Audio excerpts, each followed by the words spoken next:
over to Gwen Freeman from the election board.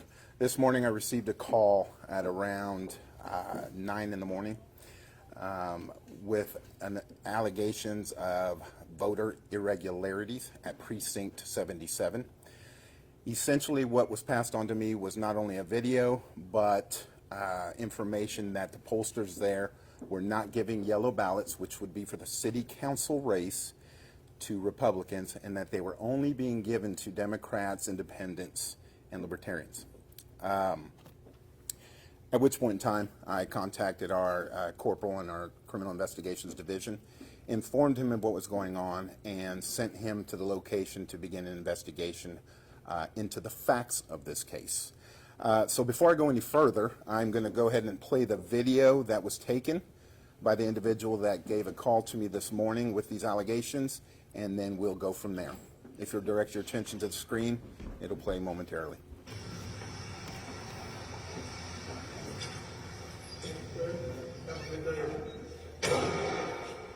Hello. Good morning. Good morning. Candidate for city council, and I'm being told that Republicans are going to deny a city council ballot at this polling place. Is that correct? I received 2 calls from 2 separate voters who said that they were told here that they did not need to receive a city council ballot. I'm sorry, what did you say? We got wrong information this morning, and they were correct. Oh, you did? So you did deny Republicans city council. Down to 29 ballots. So you did deny Republicans city council ballots? Yes, we made a mistake this morning. Okay. First, I just wanted to be clear. they told us that under the TLS, if they had the TLS and if they had MUN, Okay. those people didn't, if they had MUN under, at the end of the ballot, they don't get, Okay. if they had TLS, they do. Okay. So you did deny Republican voters That's a how ballot it for the was. city council? 29 different ballots, 29 Republicans. And some of them will come, but they're coming back. Yeah. So we can get that clear, take that straight back. Okay. All right, thank you. Unlike the voters.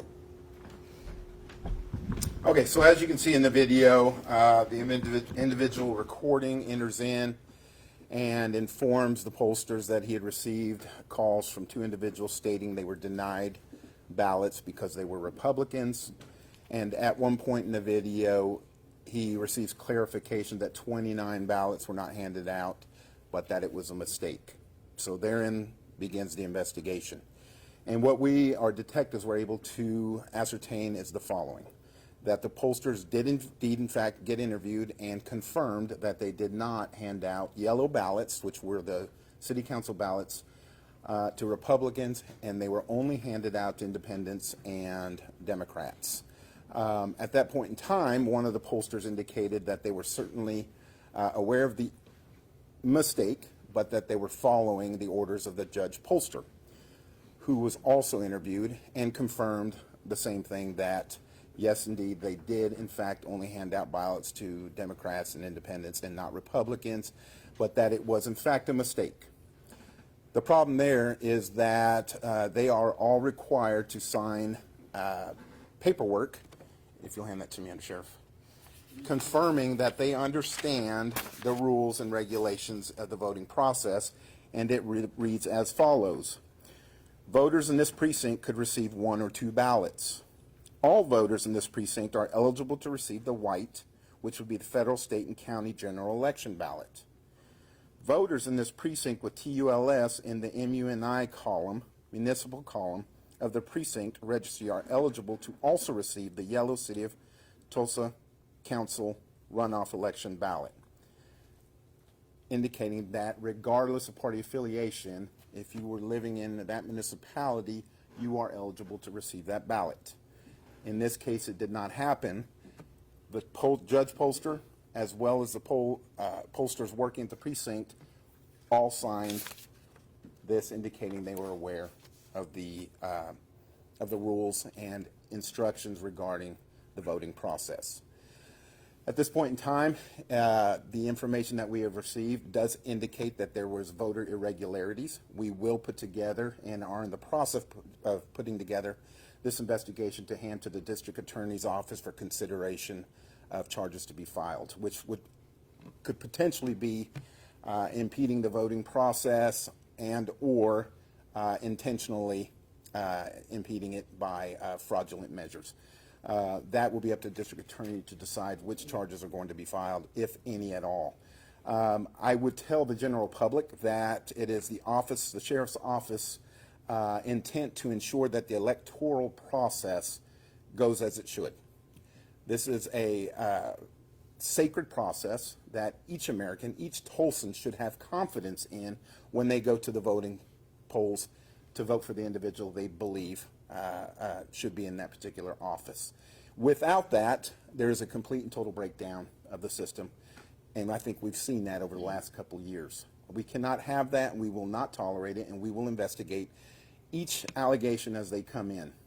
At this point in time, I'm going to turn it over to Gwen Freeman, who heads up the Tulsa County Election Board, for additional details in regards to this case. Gwen?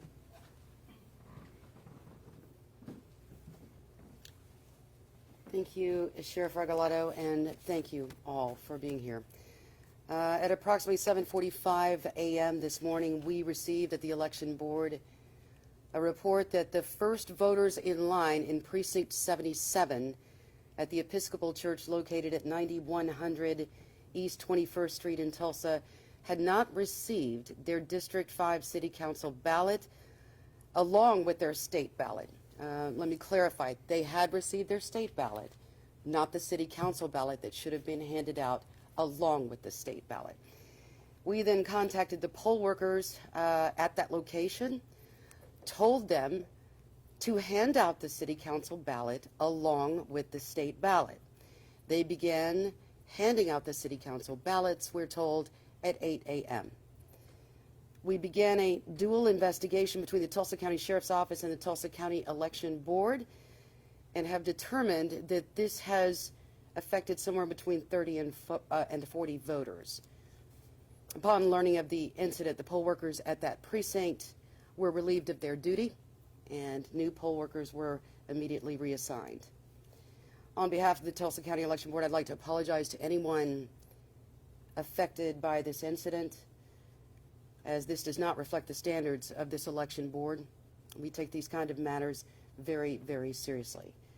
And this is the kind of activity also that warrants the investigation not only by the election board, but also by the Sheriff's Office. And we are grateful for their investigation and assistance in this matter. This is also a reminder to everyone, if there is ever any issue at your polling place that you see happening and that you feel needs our attention on election day, please call us immediately and let us know so that we can remedy any of those issues as quickly as possible.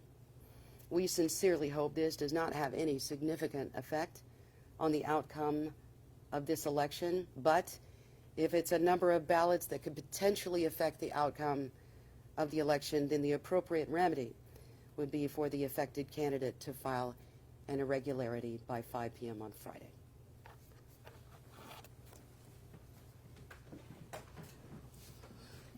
We will take any questions at this point in time. Sheriff, do we know why the Republicans were singled out to not receive the ballots? Well, what I can tell you is that the breakdown of the pollsters in terms of their party affiliation were as follows. One was a Republican, the other two were Democrats. The polling judge is a Democrat. That's who they take their instructions from. Now, again, we go by facts and where those facts lead us. And if this is a situation in which one party is undermining the other in a bipartisan election, by the way, then again, that's an irregularity that brings a criminal aspect to it, and that will be for the district attorney to determine whether those charges should be filed based on the evidence we provide them. So a total of how many poll workers? There were three, I believe. Three. One was a Republican, the other two were Democrats. What about those voters who didn't get to vote in the city council election? So Do does- they have a chance to vote at some point, or? And I will let Gwen Freeman address that. I think she will be able to provide details that I can't. So as you know, when you register to vote, you're not required to supply us with any contact information other than your address. So for these voters that we hope that we can identify without phone numbers, emails, that sort of thing, it makes it very difficult. The breakdown on those voters, as we can see, this is as best as we can find. There were 19 Republicans, 7 Democrats, 4 independents, and 1 libertarian that were denied the city council ballots. So obviously, if we can make contact with those voters, that's the very, very best thing, and have them vote before the end of the day. But lacking in contact information can deter that somewhat. Are you hoping they reach out to you guys? Yes. If you were at the Precinct 77 this morning and you were not offered a city council ballot, please call the election board. Let us know who you are, because we know at least the names of the people that were denied their extra ballot. Please let us know your name, and please give us the opportunity to verify that you were one of the folks that reportedly did not get the ballot, and let us help you get back to your precinct, get your ballots, and cast your vote. When at this time, do you think there was any malice on the part of these poll workers, or just a misunderstanding of what they were supposed to be doing? I sincerely hope there's no malice. We train our precinct officials for a full day. We give them mountains and mountains of supporting documentation, ledgers, instructions, checklists. We supplement them with, texts, reminder texts all day on election day. We give them videos that they can watch before an election to remind them exactly how it's supposed to be done. Each election is unique unto itself. Much like this requiring 2 ballots, it's different from a primary election. So we go out of our way to make sure that not only do our poll workers understand the basic Oklahoma law, but also what they're to expect, what's to be expected of them during that particular election. Are you anticipating this will result in a redo, essentially, for this race? I hate to make that sort of determination this far out. Obviously, the margins the voting margins would have a great deal to do with that at the end of the day. So we hope, obviously, that the voters and the folks who are running aren't out that type of activity, but there's no way of really knowing until later. Is there anyone else outside of those 3 poll workers that are being investigated? I understand they would have to learn this information from someone else, so are you looking at anyone else at all? By understanding that they would learn it from somewhere else, I'm not sure what you Like mean. the paper, the agreement showed that says they understand this. These are things that they're taught from other people, so are you looking at anyone else who might have given them some incorrect information? No, the information that they've received from the election board is absolutely 100% correct. As Sheriff Regalado read, they were instructed to hand out 2 ballots to each of the voters, to all of the voters in Precinct 77. So our instructions and our classroom time with them has been nothing but teaching them the correct procedures and correct Oklahoma law. And what would you say to anyone who maybe is voting in that precinct and maybe has a little bit of hesitation about their votes now? At the moment that we found out that we were able to find replacement workers for Precinct 77, those workers the old workers were relieved of their duties. The new workers were in place as quickly as possible. They began, if you'll recall, we received the first telephone call at 7:45. By 8 a.m., we had them back handing out the correct ballots. So it didn't last very long, but we did remove the workers from their positions. And when was it the first 30 voters, period? Because with your breakdown said, Republicans, Democrats, Independent, so was it just the first? That's what we believe, yes. Not the first Republican voters? That's what we believe, the Okay. first 30 period. Okay. And also to be clear, for there to be a revote or something, it would depend on the candidate. The candidate, if the candidate chooses to file an irregularity, which is what this would fall under, he would file an irregularity if he thought that there was enough room, in the outcome of the vote that he needed to file one by 5 o'clock on Friday. Oklahoma laws allows for that. And then, you know, it would go before a judge next week if that were the case, and the judge would make that determination of mathematical probability. It's up to the candidate to do that. It's not something that you guys can do or anyone Correct. else. Correct. So at 8 o'clock, did you guys like close the books so you would know what those books were, who had voted and who hadn't, and like start over so that you would know exactly? So if you remember looking at your precinct registries, when you go to your different precinct locations, there's room and boxes in those registries. By the way, there is no political affiliation inside those registries.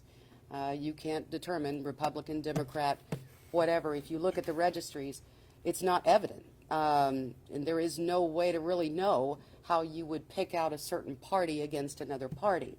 However, when our precinct officials do have you sign in that registry, they will oftentimes, in fact, every time should, make a notation in some of those boxes as to what ballots they handed out. And so that's how we're determining. So instead of starting all over, in answer to your question, we were able to go back to the original registry. Okay. And just to be clear, if people contact you, if they're within that group of before 8 a.m. voters and you know who they are, if they contact you, they would have a chance to go and vote? Absolutely. You can sort that out. You can Yes. Okay. Would that have to be before 7 o'clock? Yes, it would. When have you spoken to the candidates for District 5, and what's been their reaction? I have not had a chance to speak to the candidates of District 5. Obviously, I feel very, very horribly about what has taken place. I mean, it's enough to be a candidate. I mean, they go through a lot, and this is something that we never want to see added to their stress level or what they have to contend with. But obviously, that's happened today. Sheriff, what kind of charges again are they facing, or are they facing? So let me be clear, though, and because I think it may have gotten a little bit convoluted. As Gwen had stated previously, they cannot determine your party affiliation unless you ask it, which is the irregularity and where the problem exists, and that is what happened. So there are a couple of applicable charges, but that will be up to the district attorney to decide which one would be, and they both pertain to voter irregularities, impeding the voting process, if you will. And so that's where the legal issue would be, and for their determination, by the way. Isolated to this one precinct, any other complaints? Fortunately, we have not received any other complaints of voter irregularities, but if there are, we would encourage people to contact the sheriff's office with substantial and allegations, not just allegations, so that we can go to work on it immediately. We received this call. I received this call about 9, and by 9:05, I'd contacted Corporal Garrison from our CID unit, and I think by 9:10 they were on it. Which there was a sense of urgency here, as was mentioned earlier. This is a process that people have to believe in, and and in terms of the voters, they have to have the confidence that their vote counted when they came in today. So that is why the urgency behind all of this. This is an extremely important issue, vital, and it was treated as such. Any other questions? Thank you for being here.